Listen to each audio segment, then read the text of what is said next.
Hello aspirants, అందరూ ఎలా ఉన్నారు? ఈరోజు మనమైతే ఫారెస్ట్ సెక్షన్ ఆఫీసర్లో జనరల్ ఫారెస్ట్రీలో యూనిట్ 11లో కొన్ని క్వశ్చన్స్ అనేవి అడుగుతాను. Because it is a question hour, right? So this is the time to brush up our knowledge. So make use of this initiative.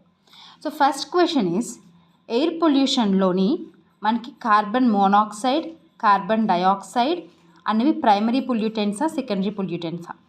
Second question, photochemical smog is an example of primary pollutant or secondary pollutant. Acid rains అనేవి ఏ gases వల్ల వస్తుంది?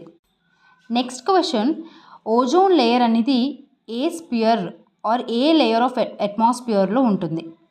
And ozone లేయర్ని కాపాడడానికి ఒక international protocol ఉంది, అది ఏంటి and ఏ ఇయర్లో వచ్చింది? నెక్స్ట్, వాటర్ పొల్యూషన్లో నాన్ పాయింట్ సోర్సెస్కి బెస్ట్ ఎగ్జాంపుల్ ఏంటి? బయలాజికల్ ఆక్సిజన్ డిమాండ్ ఇంక్రీజ్ అయితే పొల్యూషన్ ఇంక్రీజ్ అయినట్ట, డిక్రీజ్ అయినట్ట? అలానే మినమాటర్ డిసీజ్ దేనివల్ల వస్తుంది? బ్లూ బేబీ సిండ్రోమ్ డిసీజ్ దేనివల్ల వస్తుంది? ఇథాయి డిసీజ్ దేనివల్ల వస్తుందో కమెంట్ సెక్షన్లో చెప్పండి. Next, soil pollution. డిజర్టిఫికేషన్ అంటే ఏంటి? Aravalli soil development project or Aravalli green wall అని చెప్పి ఒక ఇనిషియేటివ్ తీసుకొచ్చాం. అది ఎప్పుడొచ్చింది? దాని యొక్క ఇంపార్టెంట్ పాయింట్స్ ఏంటి? బయో రెమిడియేషన్ అంటే ఏంటి? మెరైన్ పొల్యూషన్లో మైక్రోప్లాస్టిక్స్కి మైక్రోబీడ్స్కి డిఫరెన్స్ ఏంటి? యూట్రిఫికేషన్ అంటే ఏంటి? Next, what is the unit of sound?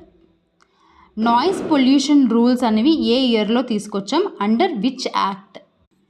International atomic energy agency యొక్క హెడ్ క్వార్టర్స్ ఎక్కడుంది? సాలిడ్ వేస్ట్ మేనేజ్మెంట్ రూల్స్ ఏ ఇయర్లో తీసుకొచ్చాం? ఎక్స్టెండెడ్ ప్రొడ్యూసర్ రెస్పాన్సిబిలిటీ ఎప్పుడు తీసుకొచ్చాము? ఏ రూల్స్ అండర్లోకి తీసుకొచ్చాము? సింగిల్ యూజ్ ప్లాస్టిక్ అనే దాన్ని మనం ఏ ఇయర్లో బ్యాన్ చేసాం? 3R అంటే ఏంటి? Okay, so I asked so many questions, so try to answer it in the comment section, if not at least to yourself. Thank you.